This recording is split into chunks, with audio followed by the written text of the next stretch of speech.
नमस्कार फ्रेंड्स, आज हम आपसे बात कर रहे हैं लोअर आईलिड ब्लेफरोप्लास्टी या आई बेग्स करेक्शन।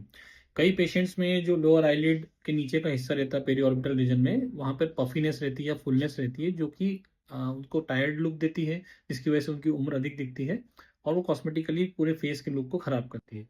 तो इस तरह के केसेस में कोई नॉन सर्जिकल ट्रीटमेंट पॉसिबल नहीं रहता यदि पफीनेस है, स्किन एक्सिस है या फैट डिपोजिशन अधिक हो गया है। तो उसमें कोई भी नॉन सर्जिकल बोटॉक्स फिलर या और कोई थ्रेड लिफ्ट भी काम नहीं करता है। तो इस तरह के केसेस में हमें सर्जिकली ब्लेफरोप्लास्टी के माध्यम से उसे करेक्ट करना रहता है। इसमें हमें दो चीज़ों को एड्रेस करना रहता है। एक तो जो एक्स्ट्रा स्किन अगर है उसे करेक्ट करना रहता है, और दूसरा जो पफिनेस का कारण है, मतलब उसमें जो फैट है उसको रिमूव करना रहता है।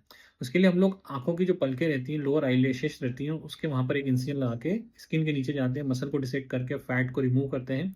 अगर एक्स्ट्रा स्किन है तो उसे रिमूव किया जाता है, या कई बार स्किन अगर ज़्यादा नहीं है, सिर्फ फैट एक्स्ट्रा है, तो सिर्फ फैट को रिमूव किया जाता है। कई बार हम लोग ट्रांस कंजक्टाइवल भी करते हैं, जिसमें कि आईलिड के अंदर इंसिजन लगाया जाता है। तो उस कंडीशन में किया जाता है जब हमें स्किन को रिमूव नहीं करना रहता है। अगर हम आईलैशेस के नीचे इंसिजन लगाते हैं तो उसमें भी कोई लॉन्ग टर्म में विजिबल स्कार नहीं रहता है।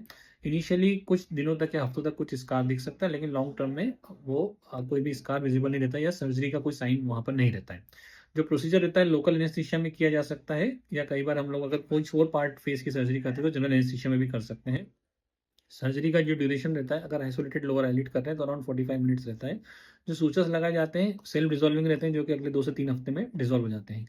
आप 1 या 2 दिन आप रेस्ट करने का जरूरत पड़ सकता है, जिसमें आप सोशली आपको लोगों से नहीं मिलना रहता है, क्योंकि वहाँ पर कुछ स्वेलिंग रह सकती है। अगर 2 दिन के बाद स्वेलिंग काफ़ी सिग्निफिकेंटली कम हो जाती है, और उसके बाद आप सोशली लोगों से मिल सकते हैं, या फिर आप गॉगल लगाकर बाहर जा सकते हैं। जो स्वेलिंग रहती है, मैक्सिमम स्वेलिंग आपकी 90% स्वेलिंग 2 से 3 हफ्ते में खत्म हो जाती है।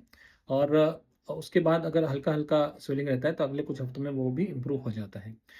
जो कॉस्ट रहता है प्रोसीजर का, अराउंड 35,000 से लेकर 45,000 तक रहता है। हॉस्पिटल एक्सपेंस इसमें इंक्लूड है। ये जो प्रोसीजर है इसको हम लोग कई बार अपर ब्लेफरोप्लास्टी के साथ, फेसलिफ्ट सर्जरी के साथ, या बोटॉक्स फिलर्स ट्रीटमेंट के साथ भी कर सकते हैं।